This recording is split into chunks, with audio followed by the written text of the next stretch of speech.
नमस्कार, पारवे ताई रेसिपीमध्ये तुमचं सर्वांचं खूप खूप स्वागत। तर आज मी उपवासासाठी साबुदाणा वडा बनवणार आहे। तर त्यासाठी मी 1 वाटी साबुदाणा घेतलेला आहे आणि थोडे शेंगदाणे चांगले भाजून घेतलेले आहेत। असे पूर्ण याचे सालपट निघेपर्यंत असे भाजून घ्यायचे आणि थोडंसा हिरव्या मिरच्या घेतलेल्या आहेत आणि 1 बटाटा, थोडीशी साखर आणि मीठ। मी थोडं चटणी करणार आहे वड्यांसोबत खायला आणि तळण्यासाठी तेल। तर 1 वाटी हे साबुदाणा मी 2-3 पाण्याने स्वच्छ धुवून 3 तास भिजवून घेतलेला आहे। चांगला भिजून घ्यायचा, असा दबला पाहिजे, नाही दबला तर आपले हे वडे तेलामध्ये फुटू शकतात। हे भिजवलेला साबुदाणा असा पूर्ण अगोदर मोकळा करून घ्यायचा। त्याच्यानंतर एक मी असं मोठं ताट घेतलेलं आहे, त्यामध्ये हे साबुदाणा काढून घेणार आहे। तर यामध्ये चवीनुसार मीठ आणि मिरच्या मी थोड्याशा मिक्सरला आबडधोबड वाटून घेतल्या। आता तुम्ही मिरचीचे तुकडे पण टाकू शकता, तिखट तुमच्या आवडीनुसार। आणि 1 वाटी साबुदाणा घेतलेला असल्यामुळे त्यामध्ये मी अर्धी वाटी शेंगदाण्याचा कूट घेणार आहे। शेंगदाण्याचा कूट पण खूप बारीक नाही करायचा। आता हे सगळं मिक्स करून घेणार आहे अगोदर।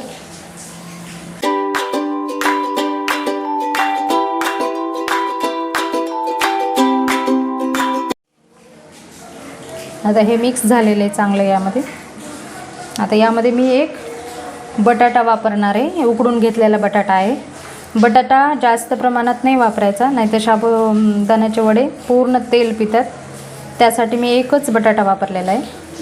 आता हे बटाटा पण यामध्ये चांगला मिक्स करून घ्यायचा, पूर्ण एकजीव झालं पाहिजे हे साबुदाणा बटाटे यामध्ये आपण टाकलेलं शेंगदाण्याचं कूट।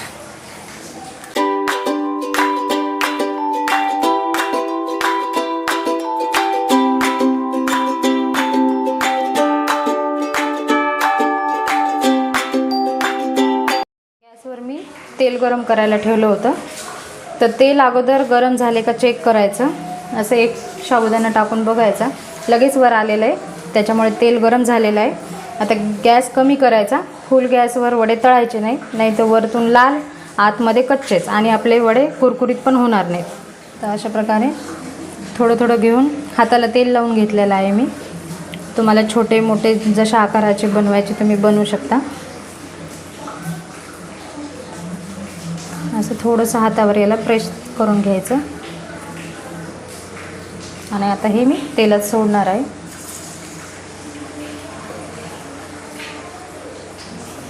आता याच पद्धतीने मी सर्व वडे करून घेणार आहे।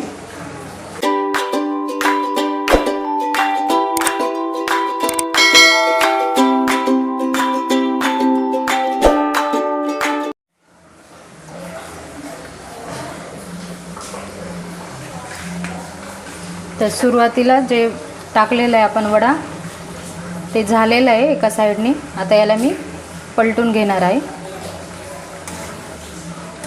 आता पूर्ण सगळ्याच वड्यांची मी दुसरी साईड तळून घेणार आहे।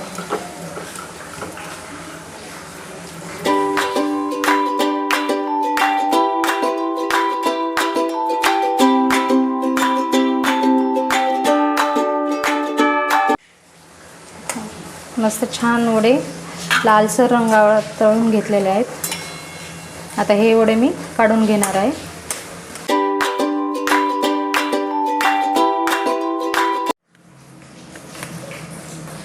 आता हे 6 करून ठेवले होते मी, आता हे पण टाकणार आहे तेलामध्ये।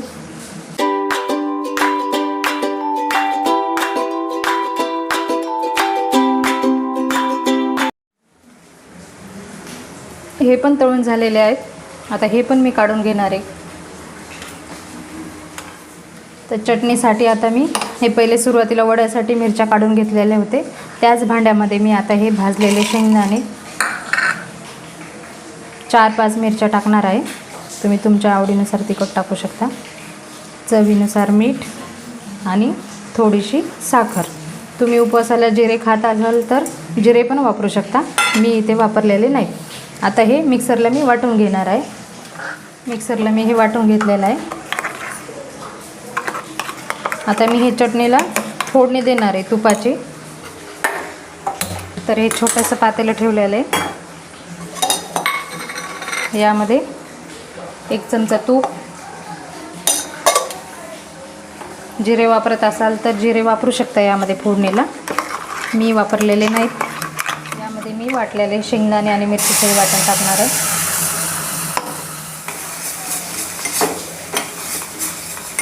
आता एक खूप घट्ट झालेली आहे चटणी. यामध्ये थोडंसं भांडं विसरून पाणी टाकणार आहे आणि ह्या चटणीला एक उकळी काढून घेणार आहे. अशा प्रकारे साबुदाण्याचे वडे आणि त्यासोबत चटणी तयार आहे.